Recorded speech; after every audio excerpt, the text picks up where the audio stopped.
नमस्कार, आप देख रहे हैं बिज़ तक, मैं हूँ रजत देवगन। देखिए, जब बाज़ार आज शुरू हुआ तो साफ़ तौर पे नर्वसनेस के साथ हो रहा था कामकाज। पता चल रहा था कि ट्रेडर्स कहीं न कहीं अभी कोई डिसीज़न लेने के मूड में नहीं है, क्योंकि 17,700 के लेवल पे धीरे-धीरे खिसक के पहुँच गए थे। लेकिन निचले स्तरों से आज क्या शानदार रिकवरी इंडियन मार्केट्स ने दिखाई है। जैसे ही हमने 17,800 के लेवल को तोड़ा, देखिए तोड़ने में लगभग दोपहर तक का समय लग गया। लेकिन जैसे ही हमने 17,800 के लेवल को कन्विंसिंगली तोड़ा, उसके बाद बाजार पे एक अच्छी तेजी बनी और निफ्टी 17,929 के लेवल पे बंद हुआ है, 258 अंक बढ़कर, यानी 1.5% का उछाल उछाल ही कहेंगे, क्योंकि बहुत राहत मिली है आज। जिस तरीके की बिकवाली हमने पिछले कुछ 2-3 दिनों में देख ली थी, सेंसेक्स भी 60,000 के लेवल को रिकॉन्कर करने में कामयाब रहा और 831 अंकों की बढ़त यहाँ पर देखने को मिली। बैंक निफ्टी में निचले स्रोत से क्या शानदार रिकवरी आज के सत्र में आई, जो इसको 648 पॉइंट ऊपर ले गई। वहीं स्मॉल कैप और मिड कैप जो इंडेक्स है, वो भी 1% से 0.25% के आसपास की तेजी के साथ हुए बंद।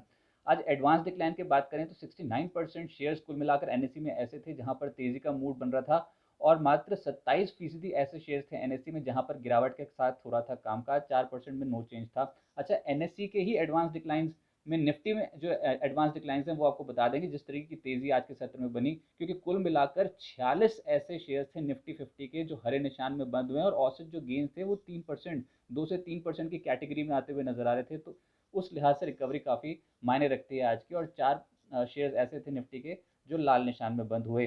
पॉजिटिव, आज सभी सेक्टर्स पॉजिटिव थे, कोई ऐसा सेक्टर दिख नहीं रहा था जहां पर कुछ गिरावट के साथ कामकाज हो। लेकिन हाँ, एक ऐसा सेक्टर था जिसमें जोरदार ताबड़तोड़ खरीदारी देखने को मिल रही थी, वो था रियल्टी। जिस तरीके से अभी त्योहारी सीजन शुरू हुआ है और जो हम एंटिसिपेट कर रहे हैं कि बुकिंग काफ़ी बेहतर देखने को मिलेगी इस बार रियल एस्टेट इंडस्ट्री की, उसका साफ तौर पे इम्पैक्ट आज रियल एस्टेट इंडेक्स में आता हुआ नजर आया। इंडेक्स खुद 4% चढ़ गया, लेकिन जो शेयर सबसे ज़्यादा चले उसमें थे लोधा लोधा डेवलपर्स 7.9%, इसके अलावा आईबी रियल एस्टेट 7.5%, शोभा, ओबरॉय, ये कुछ ऐसे स्टॉक्स थे जहां पर 6% से 7.5% की तेज देखने को मिली। और गोदरेज प्रॉपर्टीज वायदा कारोबार में इसमें भी लगभग 5.5% का उछाल देखने को मिला। Across the board real estate industry में देखने को मिल रही थी तेजी। मेटल्स एक और खेमा जो शुरुआती सत्र से ही एक्टिव हो गया था, जिसमें स्टील अथॉरिटी नतीजों का इम्पैक्ट था, 9% ये उछला। नाल्को में हमने 4% से ज़्यादा के रिटर्न्स देखे हैं आज। हिंडाल्को, जिंदल स्टील, टाटा स्टील, ये कुछ ऐसे शेयर थे जहां पर 4% से ज़्यादा की कमाई हुई। और कोल इंडिया में भी कुछ राहत मिली, निचले स्तरों से खरीदारी से 3.5% ऊपर क्लोज करा के गई है। और मीडिया लगातार देख रहे हैं, पिछले कुछ दिनों में कुछ एक्टिव स्टॉक्स हैं, जिसमें सन टीवी 6% आज ये उछला। नेटवर्क 18 में भी लगभग 6% का उछाल था। जी एंटरटेनमेंट में 3.5% का उछाल, और पीवीआर यहाँ पर भी 3% से ज़्यादा की कमाई हुई। आईटी इंडेक्स देखिए, डिफेंसिव में भी कहीं ना कहीं खरीदारी थी, तो इस लिहाज से अक्रॉस द बोर्ड खरीदारी काफ़ी मायने रखती है। माइंट्री 5.5% उछला। कोफोर्ज में 4.5% की तेज़ी देखने को मिली। H C L technologies, L N T technology और साथ ही साथ टेक महिंद्रा जैसे स्टॉक्स जो हैं, यहाँ पर भी 3 से 4% की कमाई हुई।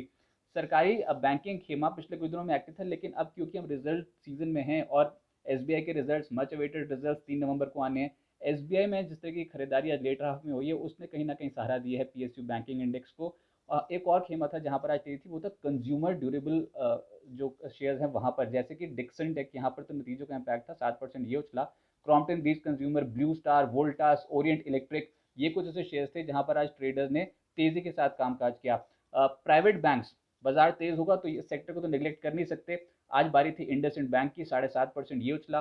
कोटक, आरबीएल बैंक और एक्सिस एचडीएफसी बैंक जैसे स्टॉक्स में भी लगभग 1.5% से 2.5% के रिटर्न्स मिले।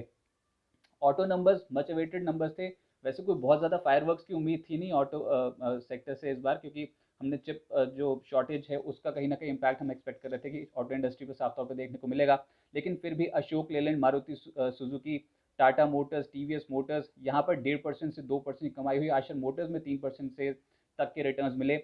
और auto ancillary shares, tyre shares, ये कुछ ऐसे बैटरी शेयर्स, ये कुछ ऐसे शेयर्स थे जहाँ पर आज ट्रेडर्स ज़्यादा पॉजिटिव रुख अपनाए हुए थे, जिसमें Exide, Bosch, Amaraja, Bharat forge 2.5% से 3.5% की कमाई यहाँ पर होती हुई नजर आई। रिजल्ट्स एचडीएफसी के मार्केट के दौरान आए थे, 32% यहाँ पर मुनाफे में इजाफा देखने को मिला है सालाना आधार पर, 1.5% इसमें कमाई हुई। और आईआरसीटीसी यहाँ पर भी 1% से ज़्यादा की तेजी के साथ ये स्टॉक रिजल्ट्स के बाद बंद होने में कामयाब रहा।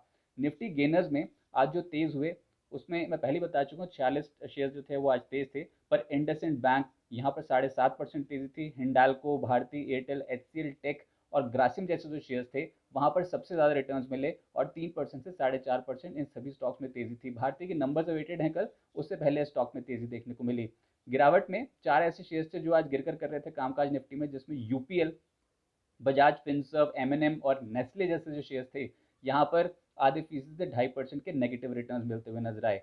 मोस्ट एक्टिव स्टॉक्स टर्नओवर के लिहाज से स्टील अथॉरिटी नतीजे बाजार को पसंद आ गए और 2548 करोड़ का कामकाज आज के सत्र में स्टील अथॉरिटी में होता हुआ नजर आया। आईआरसीटीसी लगातार हम देख रहे हैं कि यहाँ पर बहुत ज़्यादा टर्नओवर देखने को मिल रहा है पिछले कुछ दिनों में, और आज भी लगभग 2500 करोड़ के आसपास का टर्नओवर था। इसके अलावा रिलायंस इंडस्ट्रीज और टाटा मोटर्स में भी 16.5 करोड़ से लेकर 1800 करोड़ रुपए का टर्नओवर इन दोनों स्टॉक्स में देखने को मिला।